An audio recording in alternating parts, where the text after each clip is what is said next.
오늘 함께 나눌 하나님의 말씀은 마가복음 1장입니다. 마가복음 1장 우리 14절과 15절 이 두 절만 좀 읽도록 하겠습니다. 마가복음 1장 14절에서 15절까지의 말씀입니다. 우리 같이 한 목소리로 읽겠습니다. 시작. 요한이 잡힌 후 예수께서 갈릴리에 오셔서 하나님의 복음을 전파하여 이르시되 때가 찼고 하나님 나라가 가까이 왔으니 회개하고 복음을 믿으라 하시더라. 아멘. 제가 한번 더 읽겠습니다. 요한이 잡힌 후 예수께서 갈릴리에 오셔서 하나님의 복음을 전파하여 이르시되 때가 찼고 하나님의 나라가 가까이 왔으니 회개하고 복음을 믿으라 하시더라. 아멘. 기도하시겠습니다. 하나님 아버지, 오늘 또 수예배로 모이게 하여 주심을 감사드립니다. 이 시간 예배가 시작이 되었고 하나님 말씀 앞에 우리가 섰습니다. 하나님께 주신 그 말씀에 우리가 온 마음을 기울여 하나님의 음성을 들을 수 있도록 도와주시고 그 말씀 앞에 우리 모두가 기쁨으로 순종하는 은혜가 있을 수 있도록 도와주시옵소서. 특별히 하나님의 나라가 이곳에 임하였사오니 그 하나님의 나라를 누리기 위하여 우리가 회개하고 복음을 믿음으로 하나님 나라에 참여하는 은혜가 우리 모두에게 있을 수 있도록 도와주시옵소서. 감사를 드렸고 예수님의 이름으로 기도하옵나이다. 아멘. 우리는 계속해서 마가가 증언하고 있는 이 복음에 대해서 살펴보고 있습니다. 여러분, 복음이란 무엇일까요? 복음은 무엇을 하는 것이 아닙니다. 무엇을 열심히 노력해서 얻어내는 것이 아닙니다. 복음을 이야기하면 어떤 사람들은 자꾸 뭘 하려고 해요. 그리고 자격을 생각해요. 내가 이 복음을 받을 자격이 있나? 이 복음을 믿을 수 있는 자격이 있나? 생각합니다. 그러나 복음은 앞서 말씀드린 것처럼 소식입니다. 우리 밖에서 일어난 어떤 놀라운 일에 대한 소식이에요. 이 소식이 우리를 죄와 사망으로부터 해방하고 우리의 모든 삶을 변화시키는 것이다 라고 하는 거죠. 그래서 이 소식은 기쁜 소식이에요. 이것이 복음이에요. 이 복음은 자격이 있는 자들에게 주어지는 것이 아니라 자격이 없는 자들에게 주어지는 것입니다. 무엇을 할 수 있는 자들에게 주어지는 것이 아니라 아무것도 할 수 없는 자들에게 주어지는 것입니다.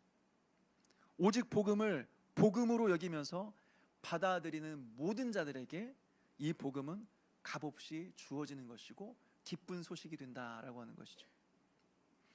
여러분, 이 복음은 어느 날 갑자기 누군가 만들어낸 것이 아닙니다. 수천 년 전부터 구약에 약속되었던 내용입니다. 그리고 그 약속을 따라서 광야에 외치는 자의 소리, 즉 세례 요한에 의해서 소개가 되었습니다.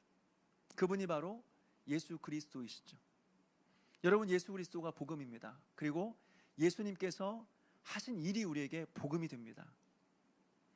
9절부터 보니까 예수님께서 복음이라는 사실을 성부와 성령께서 함께 증언하고 계십니다.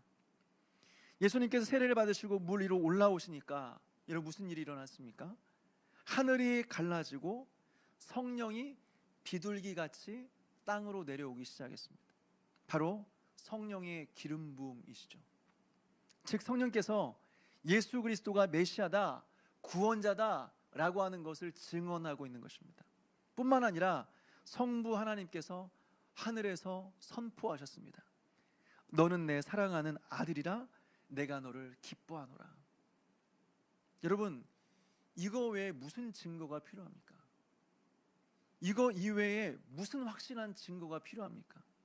지금 삼위 하나님께서 증거하고 있습니다. 예수님이 메시아라는 거예요. 예수 그리스도께서 그리스도라는 것입니다. 예수님께서 모든 인류의 죄와 사망의 문제를 다 해결하시고 우리를 새 예루살렘, 거룩한 하나님의 나라로 인도하실 구원자다라고 하는 것이죠. 이것을 삼위 하나님이 지금 증거하고 있는 것입니다. 이것보다 확실한 증거가 어디 있어요? 여러분, 이 사실을 믿으십니까? 예수님께서 메시아라고 하는 사실, 예수 그리스도가 그리스도라는 사실을 믿으시는 저와 여러분 되시기를 주님의 이름으로 축원합니다. 이후에 예수님께서는 메시아로 등극하시고 나서 곧바로 무슨 일을 행하십니까? 바로 광야로 들어가십니다. 성령께 이끌려 광야로 들어가십니다. 여러분, 왜 광야입니까? 광야는 이스라엘의 실패의 장소죠. 이스라엘의 타락의 장소죠. 예수님은 그 광야에서 마귀의 시험에서 승리하심으로 말미암아 이스라엘의 실패를 승리로 바꿔 놓으셨습니다.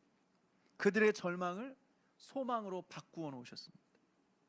이것을 위해서 예수님은 가장 먼저 광야로 들어가셔서 마귀의 시험을 받으셨다라고 하는 것이죠. 여기까지가 우리가 지난 시간 여러분들과 함께 살펴보았던 내용이에요. 그리고 다음 이어지는 이 본문을 좀 저와 여러분 살펴보려고 합니다. 우리 14절 15절 말씀을 같이 읽겠습니다. 14, 15절 시작. 요한이 잡힌 후 예수께서 갈릴리에 오셔서 하나님의 복음을 전파하여 이르시되 때가 찼고 하나님 나라가 가까이 왔으니 회개하고 복음을 믿으라 하시더라. 아멘. 예수님은 광야 시험 이후에 때가 찼고 하나님 나라가 가까이 왔으니 회개하고 복음을 믿으라 선포하심으로써 예수님의 사역을 공식적으로 시작하셨습니다. 이것이 오늘 여러분들과 함께 살펴보게 될 주요한 내용이에요. 근데 먼저 14절에 요한이 잡힌 후 이 부분을 좀 주목해 보았으면 좋겠습니다. 예수님께서 사역하시기 이전에 뭐라고 말하고 있냐면 요한이 잡힌 후라고 말하고 있습니다. 예수님께서 사역하신 시기를 보게 되면 예수님께서 요한에게 세례 받으신 이후 여러분 곧바로 사역을 시작하신 것이 아닙니다. 학자들의 의견을 참고하면 예수님이 세례 받으신 이후에 대략적으로 한 1년이 지나서 사역을 시작하셨다라고 되어 있어요. 즉 세례 요한이 잡힌 이후 이제 세례 요한이 사역을 더 이상 할 수 없을 때, 예수님의 기준으로 말하자면 예수님께서 세례를 받으시고 광야 시험에서 승리하셨지만 그 이후로도 1년을 기다린 이후에 공생의 사역을 시작하셨다라고 하는 것이죠. 여러분, 여기서 우리는 하나님의 일하시는 방식에 대해서 생각해 보게 돼요. 여러분, 우리 하나님은 질서의 하나님이십니다. 질서를 따라서 일하시는 분이시다라고 하는 것이죠. 사도행전을 보게 되면 바울이 아시아로 가고자 했으나 성령께서 그 길을 계속해서 막으셨죠. 왜 막으셨습니까? 바울이 지금 아시아에 죄 지으러 갑니까? 하나님의 말씀에 불순종하고 하나님을 떠나기 위해서 아시아로 갑니까? 아니죠. 복음을 전하기 위해서 아시아로 가려고 했습니다. 근데 왜 막으셨을까요? 하나님께서 바울을 마게도냐 지역, 즉 유럽으로 인도하기 위해서 아시아로 가는 길을 막으셨다라고 하는 거죠. 그래서 하나님께서 바울에게 마게도냐 환상을 보여주신 것입니다. 그래서 바울의 전도 방향을 아시아가 아니라 유럽으로 바꾸신 거죠. 보통 우리는 여기까지 알고 있습니다. 대부분은 여기까지 알고 있어요. 하나님께서 바울을 유럽으로 인도하시기 위해서 아시아로 가는 길을 막으셨다. 여기까지 알고 있죠. 그런데 하나님께서 아시아로 가고자 하는 바울을 막으신 또 하나의 이유가 있습니다. 그것은 무엇일까요? 바로 바울이 가고자 했던 그 지역이 베드로가 사역하고 있는 지역이었기 때문에 그렇습니다. 우리 베드로전서 한번 찾아서 읽어볼까요? 베드로전서 1장 1절과 2절 말씀을 함께 읽어보겠습니다.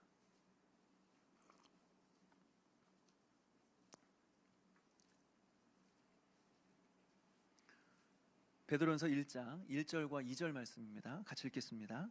시작.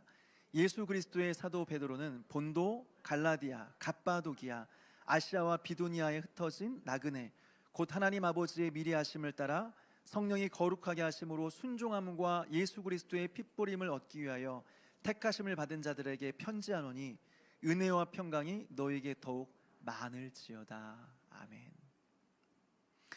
여러분, 여기에 나오는 즉 베드로가 편지를 쓰고 있는 본도, 갈라디아, 갑바도기아, 아시아와 비두니아 이 지역은요, 그 당시에 바울이 가고자 했던 바로 그 아시아 지역입니다. 그런데 이 지역에서 누가 사역을 하고 있었다고요? 베드로가 사역을 하고 있었다라고 하는 거죠. 베드로가 현지에 있었는지 그것까지는 알지 못하겠지만 확실한 것은 그 지역이 베드로의 영향력 아래 있는 지역이었다라고 하는 거죠. 그래서 오늘 보니까 본도, 갈라디아, 갑바도기아, 아시아와 비두니아에 베드로는 편지를 쓰고 있는 것입니다. 즉 예루살렘으로부터 시작된 베드로의 복음 사역이 아시아까지 확대되었다라고 하는 거죠. 그런데 이런 상황에서 바울이 가게 되면 어떻게 될까요? 사역이 혼잡하게 되는 것이죠. 물론 바울과 베드로가 전혀 다른 복음을 전하는 것은 아니었습니다. 그렇지만 영적인 리더십에 있어서 혼란이 생기는 거죠. 그래서 하나님은 바울을 다른 지역으로 옮기시는 것입니다. 예수님의 사역도 오늘 마찬가지입니다. 세례 요한은 구약의 마지막 선지자입니다. 예수님 바로 앞에서 예수님을 소개하기 위해서 선지자로 부름을 받고 광야에서 외치고 있었던 것입니다. 그런데 한쪽에서는 세례 요한이 계속 메시아를 소개하면서 세례를 주고 있고, 그리고 다른 한쪽에서는 예수님께서 사역하시면 어떤 일들이 일어날까요? 사람들이 헷갈려요. 도대체 누구에게 먼저 가야 되는 겁니까?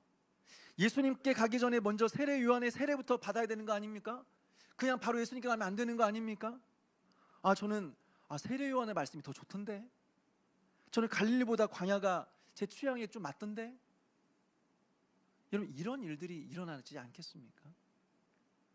무엇보다 세례 요한은 예수님께서 오심으로써 자신의 사명은 끝났습니다. 더 이상 자신의 할 일은 남아있지 않았습니다. 그래서 예수님은 질서를 따라서 세례 요한의 사역이 마무리될 때까지 기다리셨어요. 그 다음에 역사의 전면에 등장하셔서 본인의 사역을 시작하시는 것이죠. 이것이 바로 하나님의 질서라는 거예요. 하나님의 질서. 그래서 15절에 예수님께서 하시는 말씀이 무엇이냐면 때가 찼고 이제 자신의 때가 되었다라고 하는 것입니다. 그래서 이제 때를 따라서 예수님의 사역을 시작하시게 되는 것이죠. 사랑하는 여러분, 이렇게 하나님은 질서의 하나님이십니다.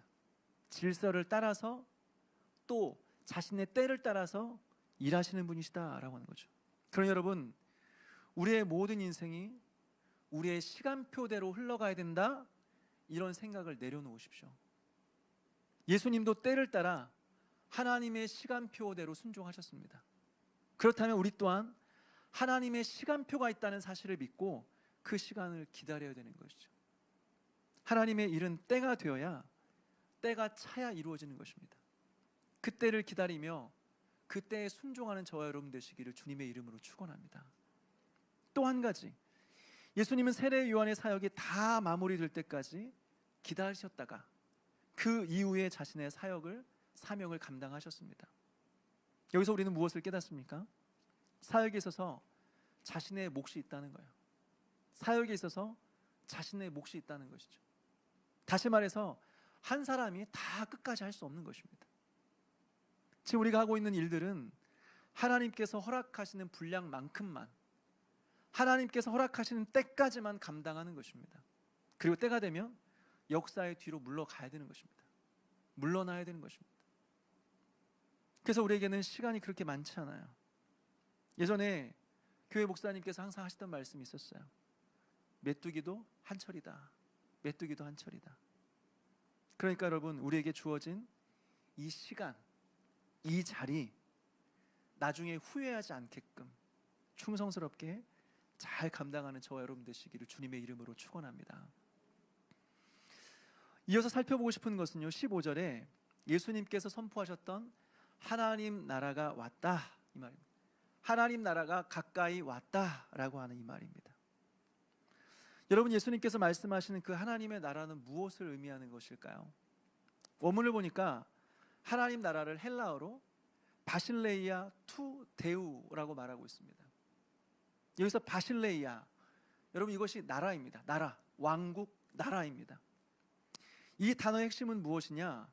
땅이 아니라 통치입니다. 통치가 핵심입니다. 이곳은 누가 다스리는 곳이지? 이곳은 헬라의 알렉산더 대왕님이 다스리는 곳이죠. 이곳은 영국의 엘리자베스 여왕이 다스리는 곳이죠. 이곳은 로마의 네로 황제가 다스리는 곳이죠.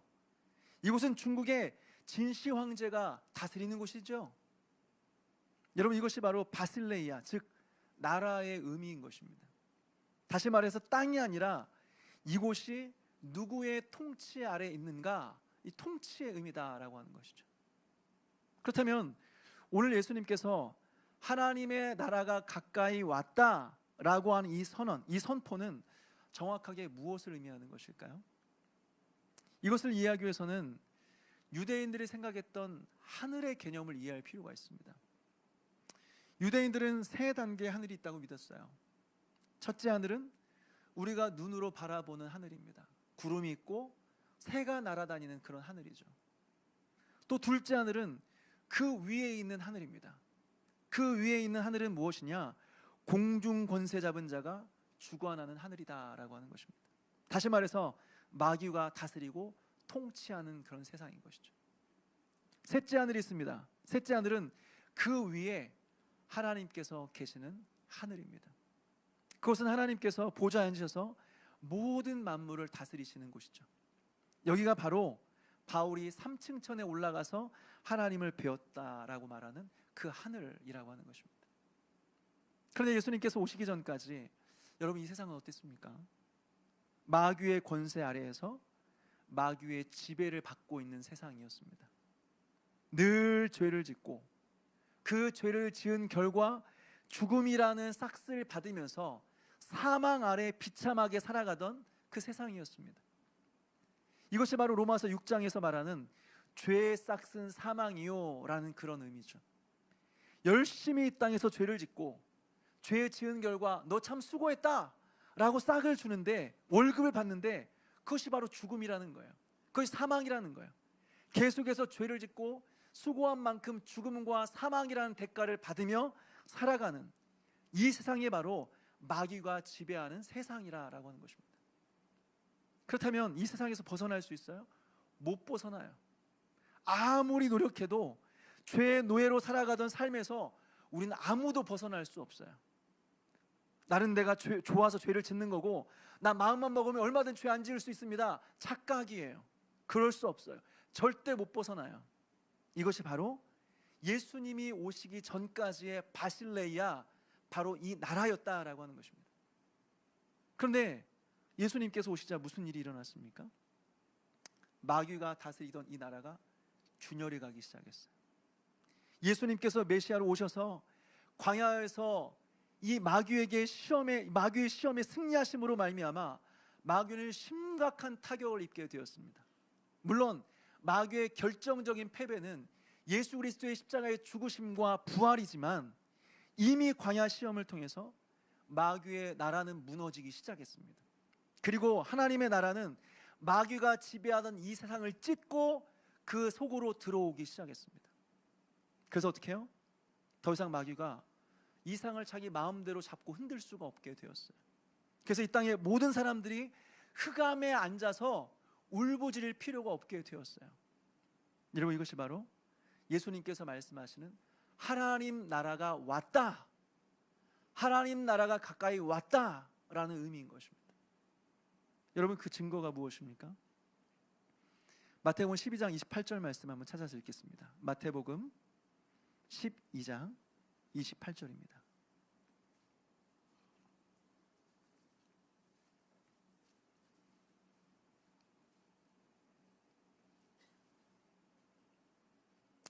우리 찾으셨으면 같이 한 목소리 읽겠습니다. 시작. 그러나 내가 하나님의 성령을 힘입어 귀신을 쫓아내는 것이면 하나님의 나라가 이미 너에게 임하였느니라. 아멘. 예수님께서 오시자 놀라운 일들이 일어났습니다. 앉은 배가 일어났습니다. 벙어리가 말을 시작했습니다.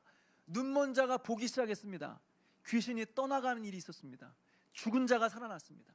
심지어는 예수님께서 말씀하시자 풍랑이는 바다가 잠잠해져 버렸습니다. 사람들은 말합니다. 이것은 창조 이래로 한 번도 본 적이 없는 일이다 말합니다. 예수님이 이것을 가리켜서 뭐라고 말씀하십니까? 이 모든 것들은 하나님의 나라가 너에게 임했다는 증거다라고 하는 것이죠. 여기서 우리는 무엇을 깨달아요? 기적이 아니라 우리 이 땅에 임한 하나님의 나라를 바라봐야 된다라고 하는 것입니다. 여러분, 앉은 배가 일어나도 언젠간 죽습니다. 벙어리가 말을 해도 죽습니다. 눈먼 자가 다시 봐도 죽습니다. 귀신이 떠나가도 죽습니다. 죽은 자가 다시 살아나도 어차피 다시 죽을 겁니다. 핵심은 이 모든 것들이 하나님의 나라가 이 땅에 임했다는 증거라고 하는 것입니다. 마귀가 다스리는 이 나라를 찢고 하나님의 나라가 이 속으로 들어왔다는 것입니다. 그래서 마귀는 힘을 잃어버렸고 하나님의 위대한 구원의 역사가 이제 시작되었다라고 하는 것이죠. 여러분, 이것이 바로 하나님 나라가 가까이 왔다라고 하는 의미예요. 그리고 이 나라는 예수님의 오심과 함께 시작이 되었다라고 하는 것을 오늘 성경은 증언하고 있습니다. 여기서 한 가지 더 살펴보고 싶은 것은 예수님께서 말씀하실 때 하나님의 나라가 가까이 왔다라고 말합니다. 하나님의 나라가 가까이 왔다라고 말합니다. 사랑하는 여러분, 성경은 어디에도 너희가 하나님의 나라를 이루어 가라 말씀하신 적이 없습니다. 혹시 있다면 좀 찾아서 저에게 알려주십시오. 저는 성경을 아무리 봐도 너희가 하나님 나라를 이루어 가라 본 적 없습니다. 너희가 하나님 나라 이루어 가라, 너희가 하나님 나라 만들어라, 한 번도 그렇게 말씀하신 적이 없습니다. 성경은 하나님의 나라는 오는 거다, 하나님의 나라는 임하는 것이다, 위로부터 오는 것이다 라고 말하고 있어요. 물론 구원받은 자들은 하나님 나라 위에서 살아가야 됩니다. 예수님께서 산상수훈에서 말씀하셨듯이 구원받은 신자들은 먼저 하나님의 나라와 그 의를 구하며 살아가야 됩니다. 마땅한 것입니다. 그러나 그것은 하나님의 나라에 참여한다라는 의미지, 우리가 주체가 되어서 하나님의 나라를 만들어 가야 된다는지, 하나님 나라를 확장시켜 가야 된다는지 그런 의미는 아니다라고 하는 것이죠. 간단한 예로 요한계시록을 보게 되면 마지막 때 이 세상이 어떻게 완성되는 줄 아십니까? 우리가 열심히 노력해서 노력한 결과 이 땅에 하나님 나라가 이루어지는 것이 아닙니다. 우리가 노력해서 하나님 나라를 만들지 않았습니다. 하나님의 나라는 예수 그리스도의 재림과 함께 위로부터 내려오는 것입니다. 예수님께서 다시 오셔서 예수님과 함께 하나님 나라는 완성이 되는 것입니다. 예수님께서 다시 오셔서 아직도 더럽고 미완성된 불완전한 이 세상을 심판하시고 멸망시킴으로 말미암아 이 땅의 거룩한 성 새 예루살렘이 완성이 된다라고 하는 것이죠. 그러니까 이것은 우리가 만들어가는 세상이 아니라 하나님의 주권적인 은혜 속에서 이 세상 속으로 들어오는 세상이다라고 하는 것입니다. 참 안타까운 것은요, 많은 사람들이 이것을 구분하지 못해요. 하나님 나라에 참여한다는 것과 하나님 나라를 만들어가는 것과 구분하지 못합니다. 하나님 나라가 하나님의 주권적인 은혜에 속해 있다는 사실을 깨닫지 못합니다. 그리고 교회가 할 일과 그리스도인이 세상에서 할 일을 구분하지 못합니다. 이 세상을 보면 하나님 나라를 위해서 하나님 나라의 관점으로 이 세상을 변화시키기 위해 노력하는 많은 사람들이 있습니다. 저는 그분들을 존경합니다. 그분들의 노력에 박수를 보냅니다. 그러나 그분들이 꿈꾸는 모든 나라가 다 하나님의 나라라고 생각하지 않습니다. 모두가 다 예수님께서 말씀하신 하나님 나라라고 생각하지 않습니다. 특별히 하나님 나라는 운동과 구호로 이루어진 나라가 아닙니다. 이 세상의 제도를 바꿈으로써 하나님 나라가 이루어지지 않습니다. 왜 그렇습니까? 근본적으로 우리의 영혼의 변화가 없이 하나님의 나라는 이루어지지 않기 때문에 그렇습니다. 이것이 성경 전체가 우리에게 증거하고 있는 내용이라고 하는 것이죠. 변화의 시작은 우리의 영혼입니다. 변화의 시작은 우리 안에서부터 시작이 되는 것입니다.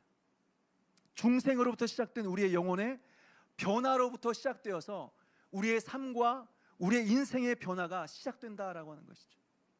이것 없이는 변화는 없는 것입니다. 하나님의 나라는 이것 없이 이루어진 나라가 아니라고 하는 것입니다. 그래서 오늘 예수님께서 말씀하시는 것입니다. 다시 한번 우리 15절 말씀을 읽어볼까요? 15절 같이 읽겠습니다. 시작. 이르시되 때가 찼고 하나님 나라가 가까이 왔으니 회개하고 복음을 믿으라 하시더라. 여러분, 방금 전에 제가 왜 하나님의 나라는 운동과 구호로 이루어지는 나라가 아니라고 했는지 아시겠습니까? 예수님께서 오늘 분명히 말씀하십니다. 하나님의 나라가 임했는데 그 나라에 들어가는 방법은 한 가지밖에 없다는 거예요. 무엇이냐면 회개하고 복음을 믿는 것이라고 하는 것이죠. 이거 없이는 우리가 무슨 짓을 해도 하나님 나라에 들어갈 수 없다는 것입니다.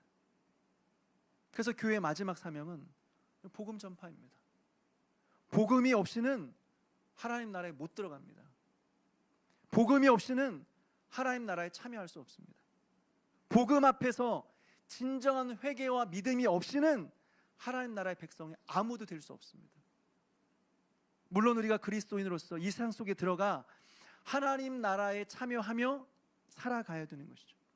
우리의 직업과 우리의 활동을 통해서 다방면에서 하나님의 영광을 드러내며 살아가야 되는 것이죠. 이것이 맞습니다. 그러나 그 핵심은 복음입니다. 그리고 이 복음을 가지고 이 상을 향하여 회개와 믿음을 외칠 수 있는 것은 교회밖에 없습니다.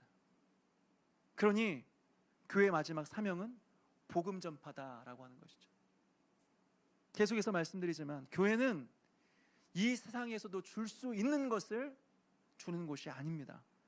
이 세상이 줄 수 없는 것을 주는 것이 교회입니다. 그래서 우리는 베드로의 선포에 귀를 기울여야 됩니다. 베드로가 이르되 은과 금은 내게 없거니와 내게 있는 이것을 내게 주노니 나사렛 예수 그리스도의 이름으로 일어나 걸으라. 사랑하는 여러분, 오늘 예수님께서 말씀하신 하나님의 나라는 예수님의 오심과 함께 위로부터 왔습니다. 그리고 이 나라는 회개와 복음을 믿음으로 들어가는 것입니다. 여러분, 이 외에 더 명확한 하나님의 말씀이 어디 있습니까? 하나님의 말씀이 임했는데 회개와 믿음을 통해서 하나님 나라에 들어가는 것이다. 그렇게 하나님 나라는 확장되는 것이다. 이것보다 더 분명한 하나님의 말씀이 어디 있습니까? 사랑하는 여러분, 오늘 이 말씀 앞에서 다시 한번 회개와 믿음으로 하나님 나라 백성 되는 저와 여러분 되시기를 주님의 이름으로 축원합니다. 또 교회의 사명이 복음 전파라는 사실을 기억했으면 좋겠습니다. 교회가 해야 될 일은 세상이 할 수 없는 것을 하는 것입니다. 교회가 해야 될 일은 세상이 줄 수 없는 것을 주는 것입니다. 이것이 우리의 사명임을 깨달으며 여러분, 때는 어떤지 못 어떤지 하나님 복음 전하며 살아가는 저와 여러분 되시기를 주님의 이름으로 축원합니다.